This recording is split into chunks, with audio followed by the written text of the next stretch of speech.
नमस्कार दोस्तों, स्वागत है आप सभी को आपके अपने YouTube चैनल मैथ चॉइस 2.0 पर। दोस्तों मैं हूं आदेश कुमार। दोस्तों हम आज आ चुका हूं आप लोगों के बीच में बिहार पुलिस के मैथ का मिसलेनियस प्रश्नों को लेकर। तो चलिए बिना टाइम गंवाए हुए बढ़ते हैं प्रश्न की तरफ। पहला प्रश्न आपको स्क्रीन पे दिखाई देता होगा। पहला प्रश्न दोस्तों कह रहा है, एक व्यापारी ने किसी वस्तु को 20% की हानि पर बेच दिया। यदि उसने उस वस्तु को 100 रुपया अधिक में बेचा होता तो उसे 5% का लाभ होता। उस वस्तु का क्रय मूल्य क्या था? दोस्तों दुनिया के कोई भी व्यक्ति या वस्तु अपने आप में 100% होता है, ठीक है ना दोस्तों। तो जब 20% हानि में बेच रहा है तो कितने में बेचेगा? तो 100 में से 20 घटाएगा तो 80% में बेचेगा, ठीक है ना। जब 20% हानि पर बेच रहा है। फिर प्रश्न में कह रहा है कि 100 रुपया अधिक में बेचता, तो यानी 100 रुपया अधिक में बेचता तो उसको 5% का लाभ हो रहा है। तो 100 में 5 जोड़ेगा तो कितना हो जाएगा? 105% होगा, ठीक है ना दोस्तों। तो फिर प्रश्न में कह रहा है कि उस वस्तु का क्रय मूल्य क्या था। तो दोस्तों हम देख लेंगे कि पहले प्रतिशत में कितना अधिक में बेच रहा है। तो 80% और 105% कितना का अंतर है? तो 25% का अंतर है। तो दोस्तों हम कह सकते हैं कि प्रतिशत में 25% अधिक में बेच रहा है, जबकि रुपया में 100 रुपया अधिक में बेच रहा है, ठीक है ना दोस्तों। प्रश्न में कह रहा है ये दोनों अधिक बेचने का डाटा हुआ, इसलिए इसको कर दिए आपस में बराबर। हमसे पूछ रहा है कि उस वस्तु का क्रय मूल्य क्या था। तो उस वस्तु का क्रय मूल्य जो भी होगा वो अपने आप में 100% होगा। तो 100% का मान निकाल लेंगे, ठीक है ना दोस्तों। तो इसको काट लेंगे, प्रतिशत से प्रतिशत कट गया, 100 बट्टा 25 गुणे इधर 100 से क्या करेंगे? गुणा कर देंगे, ठीक है ना। तो इसको काट लेंगे। पहले क्या करेंगे? 25 से 25 चौके 100, 4 मरतबे कट गया तो गुणा कर देंगे, 100 चौके 400। तो उस वस्तु का क्रय मूल्य था दोस्तों 400 रुपया, यानी ऑप्शन बी इस प्रश्न का सही आंसर होगा। तो अब चलिए दूसरा प्रश्न देखते हैं। दूसरा प्रश्न दोस्तों कह रहा है कि एक वर्ग का विकर्ण 20 मीटर है, तो वर्ग का क्षेत्रफल क्या होगा? दोस्तों विकर्ण दे दिया है वर्ग का और हमसे पूछा है क्षेत्रफल क्या होगा। तो दोस्तों जब विकर्ण दिया रहे वर्ग का और क्षेत्रफल पूछे तो इसके लिए फॉर्मूला होता है, यानी ये क्षेत्रफल को ए से लिख रहे हैं, एरिया मतलब क्षेत्रफल होता है। तो इसके लिए क्षेत्रफल के लिए फॉर्मूला होता है विकर्ण के स्क्वायर, विकर्ण को भी से लिख रहे हैं, विकर्ण के स्क्वायर बट्टा 2। दोस्तों जब विकर्ण दिया रहे और वर्ग का क्षेत्रफल पूछे, इसके लिए फॉर्मूला होता है विकर्ण के स्क्वायर बट्टा 2। तो हम क्या करें? विकर्ण कितना है? 20 मीटर दिया है, तो 20 का स्क्वायर करेंगे तो 20 20 है 400, यानी 400 मीटर को स्क्वायर जब करेंगे तो कितना होता है? वर्ग मीटर, ठीक है ना दोस्तों। तो 400 वर्ग मीटर यानी हो जाएगा अब बट्टा 2। 2 से क्या करेंगे? भाग कर देंगे। तो इसको काट लेंगे, 400 में 2 से भाग करेंगे तो 2 1 में 2, 2 दूनी के 4, यानी आइए 2 0, यानी 200 वर्ग मीटर। कितना हुआ? 200 वर्ग मीटर, यानी उस वर्ग का क्षेत्रफल क्या हुआ? 200 वर्ग मीटर, ठीक है ना दोस्तों। यानी ऑप्शन बी इस प्रश्न का सही आंसर होगा। तो अब चलिए तीसरा प्रश्न। तीसरा प्रश्न दोस्तों कह रहा है कि एक चुनाव में 2 उम्मीदवार थे।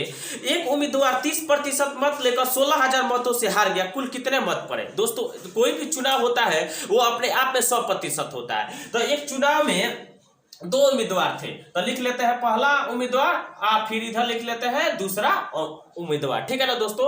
एक जो उम्मीदवार है तो वो 30% मत लेकर यानी 16,000 मतों से क्या किया? हार गया। तो हम देख लेंगे, तो पहला का जब 30% मत पड़ा है तो दूसरा का कितना पड़ा होगा? तो 70% पड़ा होगा। तब ना दोनों मिलाकर क्या होगा? 100% होगा, 30 और 70, ठीक है ना दोस्तों।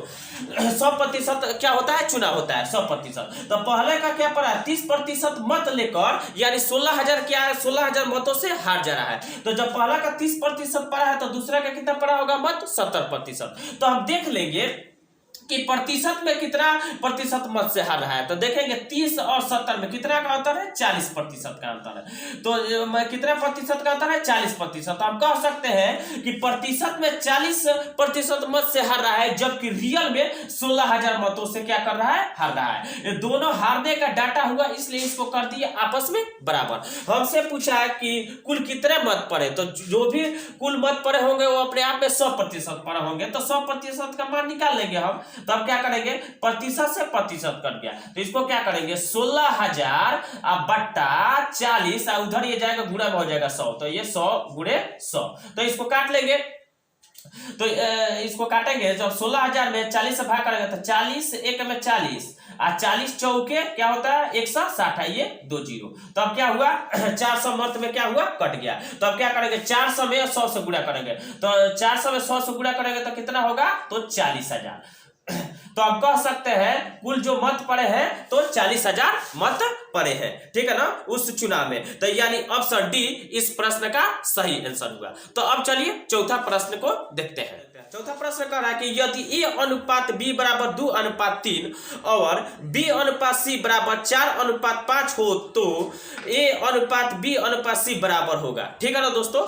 यानी दे दिया प्रश्न में ए अनुपात बी, यानी ए अनुपात बी का दे दिया है 2:3 मान दिया है, फिर इधर दिया है बी अनुपात सी, इसका मान दे दिया है 4:5 है। तो प्रश्न में कह रहा है कि ए अनुपात बी अनुपात सी किसके बराबर होगा। तो इसके लिए हम क्या करेंगे, बी ये दोनों जगह है तो बी का मान दोनों जगह क्या होना चाहिए, बराबर होना चाहिए। तो इसके लिए बी का मान बराबर करने के लिए इसके लिए हम क्या करेंगे, इधर क्या करेंगे 4 से गुणा करेंगे और इधर हम क्या करेंगे 3 से गुणा करेंगे। तो क्या हो जाएगा, बी का मान दोनों जगह क्या हो गया, बराबर होगा। लेकिन गुणा जब करेंगे तो ये दोनों संख्या में गुणा करेंगे, 3 में अगर 3 से इसमें करेंगे गुणा तो दोनों संख्या में करेंगे, 4 से इसमें गुणा करेंगे तो दोनों संख्या में गुणा करेंगे। अरे बात समझ में, तो इसको गुणा करेंगे तो क्या करेंगे 5 तिहाई 15, फिर अनुपात 4 तिहाई 12 हो गया। फिर इधर देख लेते हैं, इधर 4 तिहाई 12, फिर अनुपात 4 दूना 8, यानी बी का मान क्या हुआ, दोनों जगह क्या हुआ, बराबर हुआ। तो इसको हम लिख लेंगे